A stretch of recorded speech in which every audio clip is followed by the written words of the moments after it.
Hey you guys, it's me Linwood, and I was here to give you 6 tips for curly hair. That's right, 6 tips for curly hair. I often get questions about my hair, and people are always telling me things like that my hair is good hair and stuff like that. And truth of the matter is, if I treated my hair the way that most of you thought that I did, my hair would look a hot mess.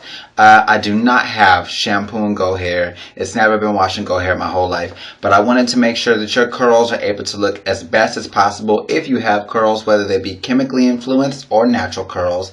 And so I wanted to make sure to give you some tips and pointers on curly hair so your hair could look better. My number one tip that I would have to give you is do not go to sleep on wet hair. If you must go to sleep with your hair being wet or damp, try to put that hair in a loose braid or loose plaits or twists. You'll notice that hair is not as tangled in the morning. It's a lot easier to just kind of mist and apply product than it is to detangle and have to completely re-wet and all of that. So definitely don't go to sleep on wet hair, especially if you sleep on cotton, because it has a tendency to kind of rub that hair against itself and mat it up quite a bit.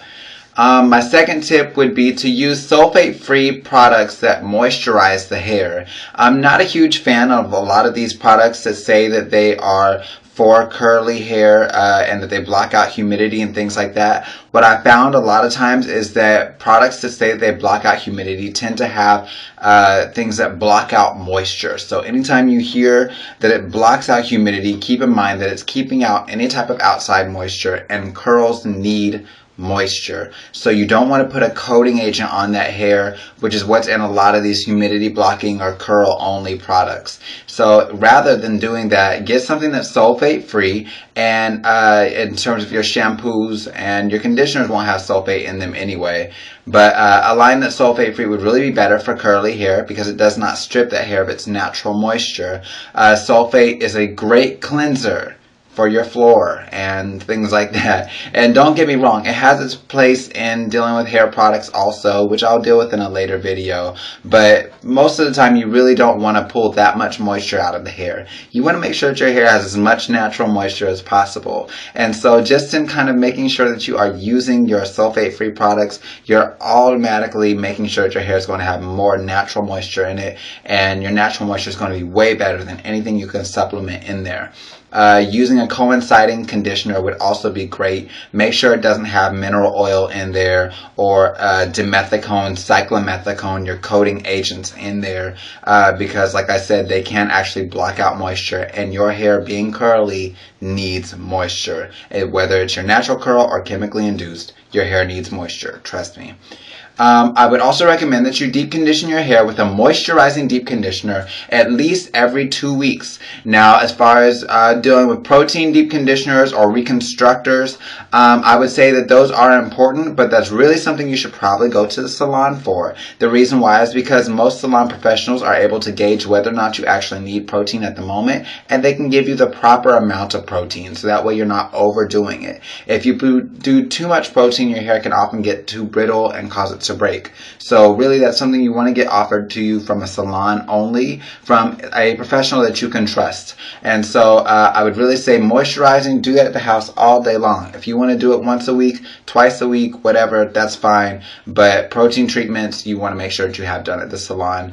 Also make sure that you are utilizing a moisturizing leave-in conditioner. Trust me, it makes a world of difference when it comes down to detangling those strands and to keeping your pH balance right where it needs to be. And as you continue to watch my videos, because I'm sure that you will, I will discuss more and more the importance of pH balance and deciphering which products are good for your hair and which ones aren't. My next tip is to patiently detangle your hair from the ends on up to the roots. Now, what I notice a lot of times is that my clients or people with curly hair or long hair have a tendency to kind of start up here and try to rake their way down, and what it does actually is forms knots at the ends of the hair. Now, if your hair tends to knot quite a bit, whether you're combing from the ends or from the scalp, that's generally a sign that you need a trim. So always listen to what your hair is trying to tell you. If your curls are not forming on the ends and they're getting frizzy easy, or if you are flat ironing your hair and it's not holding a curl, or if it tangles easily, it's time for a trim. Your ends are kind of telling on the situation. They're like that bad kid in the room that tells all the business. Who farted? It was him. I heard him do it and all that. Your ends are doing that. So just heed to them and trim those ends. Trust me. And also make sure that when you are combing through that hair that you're using a wide tooth comb like this here. These are also great for detangling and spreading that conditioner through your hair while you're conditioning in the shower, which is excellent. And that leads me right to my next step.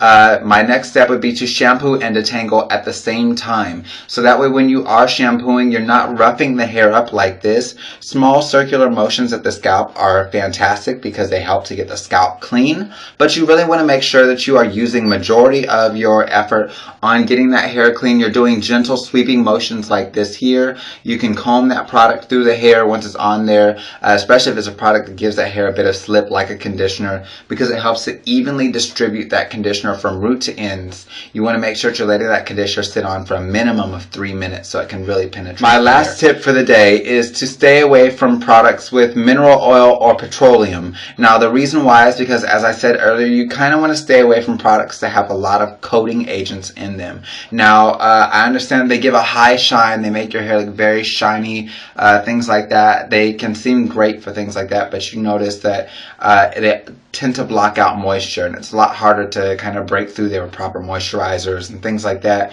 And before you know it, the hair becomes like hay, it becomes brittle, and you want those curls to be soft and to be movable, not to be hard or crunchy or dried out with products high in alcohol and petroleum, mineral oil. Those things are great for keeping moisture that's already in the hair in, and for keeping moisture that's already out of the hair out. But if you're trying to increase your moisture balance, you won't do it with an oil that has those things in it, because it's just going to coat the hair and actually prevent it from receiving moisture. So I hope that these tips have been beneficial for you. Keep in mind, they are not my only tips for curly hair. I do have several others as well as for other hair types. So if you have any questions, feel free to leave me those questions in the comment box below, and feel free to share this video with a friend that has curly hair, whether their hair is already looking good or if they're struggling with it. Trust me, they can always make it look better. And so I hope this video has been beneficial, and stay tuned. I have many more coming. So for now, take care and happy hair. Love y'all. Bye.